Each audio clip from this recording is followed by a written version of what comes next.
అయినా మేము ఎప్పుడు కూడా కేశవరావు గారు కూడా మిమ్మల్ని ఏమి తక్కువ చేసినట్టో లేకపోతే మీరు చేస్తున్న తప్పని ఎప్పుడు అనలేదు కదా. సో మీరు ఎందుకు పెద్దరికం నిలబెట్టుకోవడం లేదు? మీ పిల్లలకి ఎందుకు సూచన చేస్తలేరు? మీ పిల్లలు ఏంది తులువ పనులు ఇవన్నీ? ఇట్లా తులువ పనులు చేసేటప్పుడు నియంత్రించాల్సిన బాధ్యత మీకు లేదా? నేను గతంలో కూడా చెప్పినా మళ్ళీ చెప్తున్నా, రామాయణంలో విశ్వామిత్రుడు తపస్సు చేసినప్పుడు మారీచుడు సుబాహుడు మారీచుడు సుబాహుడు అనే రాక్షసులు ఆ తపస్సును భగ్నం చేయాలని, అదేవిధంగా వాళ్ళు తయారు చేసిన అమృతాన్ని రాహు కేతు తాగేసేయాలని, అమృతం తాగితే ఎప్పటికీ బతుకుండొచ్చని, అట్లా పురాణాలలో రాక్షసులు ఉండేటోళ్ళు మారీచులు సుబాహులు రాహువు కేతువు ఇట్లాంటి వాళ్ళని తయారు చేసి మా ప్రభుత్వానికి ఉసిగొల్పడము మీ పెద్దరికానికి మంచిదా? చంద్రశేఖరరావు గారు మీరు ఆలోచన చెయ్యండి. మేము మిమ్మల్ని అనుమానించి మీ పట్ల మేము అభ్యంతరకరంగా వ్యవహరించింది ఏం లేదే. రాష్ట్ర అవతరణ దినోత్సవానికి మా అధికారికంగా మేము ప్రోటోకాల్ మిమ్మల్ని ఇన్వైట్ చేయడానికి వచ్చినాం. రేపు డిసెంబర్ 9 నాడు తెలంగాణ తల్లి విగ్రహావిష్కరణ ఉంది సచివాలయంలో. మా హైదరాబాద్ ఇన్ఛార్జ్ మినిస్టర్ పొన్నం ప్రభాకర్ గారు ఇతర శాసనసభ్యులు స్వయంగా వెళ్ళి ప్రధాన ప్రతిపక్ష నాయకుని ఆ కార్యక్రమానికి ఆహ్వానిస్తారు. మీరు రాండి. ఇది మనందరం కలిసి చేసుకునే పండగ, మనందరం కలిసికట్టుగా ఉన్నామని కనిపించే పండుగ. తమిళనాడు ఒకసారి చూడండి, ఎన్ని రాజకీయాల్లో ఉన్నా స్టేట్ ఇష్యూ వస్తే తమిళనాడులో ఉండే 39 మంది ఎంపీలు ఒక్కటై ఢిల్లీ మీద కొట్లాడి ఆ రాష్ట్రానికి రావాల్సిన నిధులు, జల్లికట్టు వాళ్ళ సాంప్రదాయబద్ధమైన ఒక అంశం వచ్చినప్పుడు మూకుమ్మడిగా అందరు ఏకమై నించోని నిలబడి కొట్లాడి తమిళనాడు వాళ్ళకి కావాల్సినవి రాబట్టుకుంటున్నారు.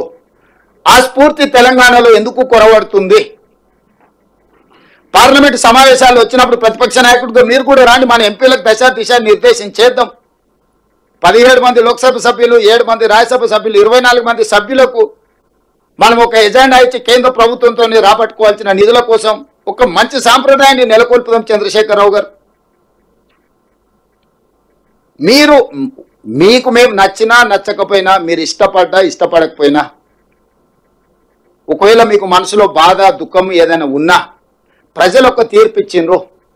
ఈ ప్రజాస్వామ్యంలో ప్రజా తీర్పే గొప్పది. నిజాం మాత్రం ఇష్టపడి రాజ్యాన్ని భారత ప్రభుత్వానికి పండిత్ జవహర్లాల్ నెహ్రూ వల్లభాయ్ పటేల్ కప్పచెప్పిండా? నిజాం ఏమి ఇష్టపడలేదు కదా.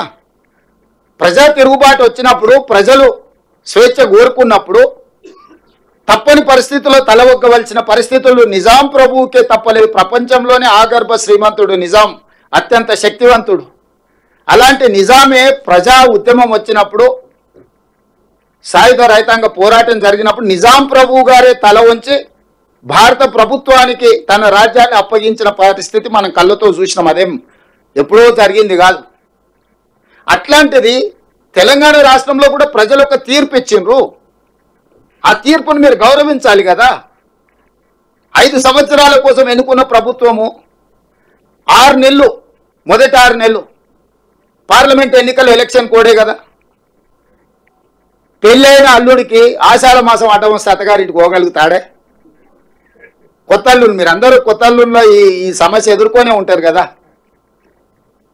కొత్తగా పెళ్ళైన అల్లుడు వాళ్ళు ఎంత కట్న కానుకలు ఇచ్చి పెళ్లి చేసినా ఆషాఢ మాసంలో అత్తగారింటికి పోలేని పరిస్థితి.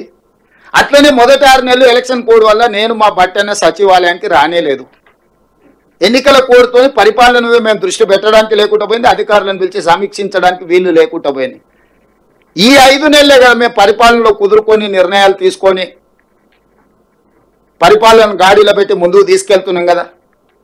ఈ మాత్రం కూడా చంద్రశేఖరరావు గారికి అవగాహన లేదా? హరీష్కు కేటీఆర్కు లేకపోవచ్చు, ఎందుకంటే వాళ్ళకు చిన్నపిల్లల మనస్తత్వం, అవతల దగ్గర మంచి ఆటబొమ్మ ఉంటే మన దగ్గర లేదంటే దాన్ని ఇరగొట్టాలన్న ఆలోచన పిల్లలలో ఒక చిన్న తెలియని సాడిస్టిక్ ప్లెజర్ ఉంటుంది. మీరు పార్కులలో పోయి చూస్తే తెలుస్తుంది, లేకపోతే స్కూల్లో పిల్లల దగ్గర మన పక్కోడి దగ్గర మంచి ఆటబొమ్మ ఉంటే వీడు దాన్ని గుంజుకొని ట్రై చేస్తాడు, వాడు ఇవ్వకపోతే వీడు దాన్ని పలగొట్టి వెళ్ళిపోతాడు, ఎందుకంటే నా దగ్గర లేదు వాళ్ళ దగ్గర ఎందుకు ఉండాలని. హరీష్కు కేటీఆర్ గారికి సాడిస్టిక్ ప్లెజర్ ఉండొచ్చు, మాకు లేని అధికారం వీళ్ళ దగ్గర ఎందుకు ఉండాలి, బట్టి గారి దగ్గర ఎందుకు ఉండాలి, రేవంత్ రెడ్డి దగ్గర ఎందుకు ఉండాలి, పొంగులేటి శ్రీనివాస్ రెడ్డి దగ్గర ఎందుకు ఉండాలి? ఉండొద్దు, దాన్ని ఎట్లో గట్ల ఇరగొడదామో పలకూడదామో అని వారికి ఆలోచన ఉండొచ్చు. ఎందుకంటే అట్లాంటి దుందుడుకు స్వభావం ఒక వయసులో ఉంటుంది. కానీ అన్ని అనుభవాలు ఉన్న చంద్రశేఖరరావు గారు వాళ్ళను పిలిచి కూర్చోబెట్టి తప్పు అని చెప్పాలి కదా. మీరందరు తల్లిదండ్రులు మీ పిల్లలు పడిపోయి తప్పు చేస్తే మీరు టీచర్ పిలిచి మీ పిల్లవాడు ఇట్లా చేస్తుండే మీరు మీ పిల్లలకి మీరు మంచిగా ఇచ్చారంటే చెప్పుకుంటలేరా? నేను నా మనవాడికి చెప్తుంటా, స్కూల్లో పోయి ఏదన్నా ఇట్లా అట్లా చేస్తే అట్లా చేయద్దా, తప్పు నాన్న, సమాజంలో మనం మంచిగా ఉండాలి, మనం ఇతరులకు కష్టం నష్టం కలిగించే చేద్దాం నేను నా మనవాడికి చెప్తున్నా.